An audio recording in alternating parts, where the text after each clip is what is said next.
ในตำนานกรีกมีเรื่องหนึ่งถูกเล่าซ้ำมาหลายพันปีจนดูเหมือนนิทานสอนใจเกี่ยวกับความกล้าหาญและการเสียสละแต่ถ้าอ่านมันอย่างเงียบๆโดยไม่รีบตัดสินว่าใครคือฮีโร่ใครคือทรราช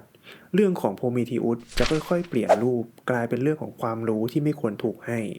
และราคาที่จักรวาลเรียกเก็บเมื่อใครบางคนฝ่าฝืนกฎที่ไม่ได้เขียนไว้เพื่อมนุษย์ก่อนที่จะมีมนุษย์อย่างที่เราเข้าใจโลกถูกปกครองด้วยเหล่าเทพแห่งโอลิมปัสภายใต้การนำของซุส เทพเหล่านี้ไม่ใช่พระเจ้าผู้สมบูรณ์แบบพวกเขาโกรธอิจฉาหวาดกลัวและปกป้องอำนาจของตนอย่างจริงจังโลกในยุคนั้นมีลำดับขั้นชัดเจนเทพอยู่สูงมนุษย์อยู่ต่ำและมีเส้นบางๆที่ไม่ควรถูกข้ามนั่นคือเส้นของความรู้โพรเมธีอุสไม่ใช่มนุษย์เขาเป็นไททันหนึ่งในสิ่งมีชีวิตรุ่นก่อนเทพโอลิมปัสเขาฉลาดรอบคอบและมองไกลกว่าคนอื่นทำให้เขามองเห็นผลลัพธ์ก่อนที่มันจะเกิดขึ้นและเข้าใจว่าความผิดพลาดเล็กน้อยในระดับจักรวาลสามารถสร้างบาดแผลที่ไม่มีวันหายเมื่อเทพตัดสินใจสร้างมนุษย์ขึ้นมาโพรเมธีอุสมีบทบาทสำคัญในบางตำนานเขาเป็นผู้ปั้นมนุษย์จากดินและน้ำมอบรูปร่างที่เปราะบางและยืดหยุ่นมนุษย์ในยุคแรกอ่อนแอไม่มีเขี้ยวไม่มีกรงเล็บไม่มีพลังพิเศษพวกเขาอยู่ได้ด้วยความเมตตาของโลกและความไม่สนใจของเทพจนกระทั่งพิธีบูชายันครั้งหนึ่งได้เปลี่ยนทุกอย่างไปตลอดกาล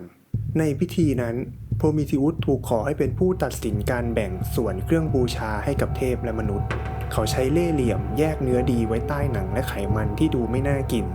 ส่วนกระดูกกลับถูกห่อด้วยไขมันขาวสวยเมื่อซุดเลือกส่วนที่ดูดีที่สุดเขาจึงได้แต่กระดูกเปล่าตั้งแต่นั้นเป็นต้นมาเทพได้รับกระดูกมนุษย์ได้เนื้อเรื่องนี้อาจจะดูเล็กน้อยแต่ในโลกของเทพมันคือการท้าทายอำนาจซุสโกรธไม่ใช่เพราะเสียเนื้อแต่เพราะถูกหลอกต่อหน้าสิ่งมีชีวิตที่ต่ำกว่าการลงโทษไม่ได้มาช้าซุสตัดสินใจยึดไฟจากมนุษย์ไฟในตำนานกรีกไม่ใช่แค่เปลวไฟแต่คือเทคโนโลยีความอบอุ่นการทำอาหารโลหะงานช่างและความสามารถในการเปลี่ยนโลกมนุษย์ที่ไม่มีไฟกลับไปอยู่ในสภาพใกล้สัตว์หนาวหิวและไร้ทางพัฒนานี่คือการเตือนว่าอำนาจสุดท้ายยังอยู่ในมือเทพโพรเมธีอุสมองเห็นภาพนี้ด้วยสายตาที่ต่างจากเทพองค์อื่นเขาไม่ได้เห็นแค่มนุษย์อดอยากแต่เห็นเส้นทางอนาคตที่ถูกตัดขาดเขาเห็นว่าเมื่อไม่มีไฟมนุษย์จะไม่มีวันเรียนรู้การแปรรูปไม่มีวันตั้งถิ่นฐานถาวรและไม่มีวันตั้งคำถามกับโลกได้เลยพวกเขาจะติดอยู่ในสถานะของสิ่งมีชีวิตที่ขอให้อยู่รอดไปวันๆซึ่งสำหรับซุดนั่นคือระเบียบที่เหมาะสมเทพเจ้าอยู่สูงมนุษย์อยู่ต่ำและจักรวาลสงบเพราะไม่มีใครข้ามเส้นแต่สำหรับโพรเมธีอุสเขาตัดสินใจที่จะขโมยไฟการขโมยไฟไม่ใช่การตัดสินใจแบบกล้าบ้าบินเขารู้ดีว่าไฟไม่ได้วางอยู่บนชั้นวางให้ใครหยิบได้ง่ายๆไฟศักดิ์สิทธิ์ของเทพถูกเก็บรักษาไว้ในสถานที่ที่มนุษย์ไม่มีวันเข้าถึงนั่นคือสวรรค์ชั้นโอลิมปัสและโดยเฉพาะในโรงหลอมของเฮเฟสตัสเทพช่างผู้ดูแลไฟเทคโนโลยีและงานโลหะไฟที่นั่นไม่ใช่ไฟธรรมดาแต่มันคือไฟที่สามารถหลอมโลหะเทพสร้างอาวุธและกำหนดรูปทรงของสิ่งที่ไม่มีใครในโลกมนุษย์แม้แต่จะจินตนาการถึงโพรเมธีอุสไม่ได้บุกเข้าไปอย่างเปิดเผยเขาไม่สามารถทำเช่นนั้นได้โอลิมปัสเต็มไปด้วยสายตาเต็มไปด้วยเทพเจ้าเขาใช้ความฉลาดมากกว่าพลังเขาเลือกเวลาที่เหมาะสมเลือกช่วงที่เทพกำลังวุ่นวายกับงานของตนเองเลือกจังหวะที่ไฟในโรงหลอมกำลังลุกโชนเพื่อการสร้างไม่ใช่เพื่อการเฝ้าระวังบางตำนานเล่าว่าโพรเมธีอุสแอบเข้าไปใกล้เตาไฟของเฮเฟสตัสและใช้ลำต้นของพืชเฟนเนลพืชที่ภายนอกดูธรรมดาแต่ภายในมีแกนกลวงสามารถเก็บถ่านไฟที่ยังลุกอยู่ได้โดยไม่ให้เปลวไฟถูกมองเห็นเขาไม่ได้เอาเปลวไฟที่ลุกโชนเพราะมันจะถูกเห็นได้ในทันทีเขาเอาเพียงประกายไฟ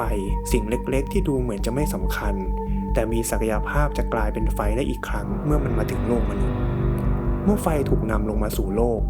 มันไม่ได้ระเบิดเป็นปาฏิหาริย์มันเริ่มจากกองไฟเล็กๆจากการลองผิดลองถูกจากการที่มนุษย์ต้องเฝ้าระวังไม่ให้ไฟดับและค่อยๆเรียนรู้ว่าไฟให้ทั้งประโยชน์และอันตรายไฟทำให้อาหารสุกแต่ก็ทำให้ป่าไฟไหม้ไฟให้แสงแต่ก็สามารถเผาบ้านไฟให้เครื่องมือแต่ก็สร้างอาวุธนี่คือสิ่งที่โพรเมธีอุสยอมให้เกิดขึ้นเขาไม่ได้สัญญาว่าไฟจะนำไปสู่ความดีเขาแค่เชื่อว่ามนุษย์ควรมีสิทธิ์เลือก ไฟลุกขึ้นอีกครั้งในโลกมนุษย์และพร้อมกับไฟคือการเปลี่ยนแปลงอย่างถาวรมนุษย์เริ่มทำอาหารหลอมโลหะสร้างเครื่องมือและมองโลกไม่เหมือนเดิมอีกต่อไปพวกเขาไม่ใช่แค่สิ่งมีชีวิตที่รอความเมตตาพวกเขาเริ่มเข้าใจและการเข้าใจคือสิ่งที่อันตรายที่สุดสำหรับอำนาจใดๆซุสไม่ได้ลงโทษในทันทีเขาเลือกการลงโทษที่ซับซ้อนกว่าสำหรับมนุษย์เขาส่งแพนโดร่ากล่องที่เต็มไปด้วยโรคภัยและความเจ็บปวดและความทุกข์แต่สำหรับโพรมิธีอุสบทลงโทษต้องเป็นตัวอย่างให้จักรวาลจำเขาสั่งให้ล่ามโพรมิธีอุสไว้กับหินผาทิ้งเขาไว้ใต้ท้องฟ้าที่เขาเคยท้าทายในทุกๆวันนกอินทรีจะมาบินจิกกินตับของเขาตับที่ในความเชื่อกรีกเป็นที่อยู่ของชีวิตและการฟื้นฟูทุกคืนตับจะงอกกลับขึ้นมาใหม่และทุกเช้าความทรมานก็จะเริ่มต้นอีกครั้งไม่มีวันจบไม่มีวันตายไม่มีการหลุดพ้นนี่ไม่ใช่การฆ่าแต่คือการสอนบทเรียนอย่างไม่มีที่สิ้นสุดสิ่งที่ทำให้เรื่องนี้น่ากลัวไม่ใช่ความโหดร้ายทางกายแต่คือความเงียบของจักรวาลไม่มีเทพองค์ใดเข้ามาช่วยไม่มีเสียงคัดค้านอย่างจริงจังโพรมิธีอุสถูกลงโทษเพราะเขาให้มากเกินไปให้ในสิ่งที่มนุษย์ยังไม่ถูกมองว่าคู่ควรและในสายตาของซุสนี่ไม่ใช่ความเมตตาแต่มันคือการทำลายสมดุลถ้าฟังเรื่องนี้โดยไม่รีบตัดสินโพรมิธีอุสไม่ได้เป็นฮีโร่ที่ชนะเขาเป็นผู้แพ้ที่ยอมรับผลลัพธ์ส่วนซุสไม่ได้เป็นปีศาจที่โหดร้ายไร้เหตุผลเขาเป็นผู้ปกป้องระบบที่เชื่อว่าจำเป็นและมนุษย์ไม่ใช่ผู้บริสุทธิ์พวกเขาได้รับไฟโดยไม่เคยถูกถามว่าพร้อมหรือไม่ตำนานโพรมิธีอุสจึงไม่ได้ถามว่าการให้ไฟมันถูกหรือผิดแต่มันถามว่าใครมีสิทธิ์ตัดสินว่าความรู้ควรถูกให้เมื่อใดและราคาของความรู้คืออะไรในโลกกรีกโบราณคำตอบคือความรู้ไม่เคยฟรีและผู้ที่นำมันข้ามเส้นมาจะต้องเป็นคนจ่ายแทนผู้อื่นและถ้ามองให้ไกลออกไปโพรมิธีอุสไม่ได้ถูกลงโทษเพราะเขารักมนุษย์แต่เพราะเขาเชื่อว่ามนุษย์ควรมีโอกาสแม้จักรวาลไม่สัญญาว่าโอกาสนั้นจะนำไปสู่สิ่งที่ดีเรื่องนี้จึงไม่จบด้วยความอบอุ่นแต่มันทิ้งคำถามไว้เงียบๆว่าทุกครั้งที่มนุษย์ก้าวไปข้างหน้าด้วยไฟเทคโนโลยีหรือความรู้ใหม่ๆมีใครบางคนกำลังถูกล่ามไว้กับหินผาเพื่อให้โลกเดินต่อไปหรือไม่และถ้าไม่มีใครแล้วคราวนี้ราคาจะตกอยู่กับใครกันแน่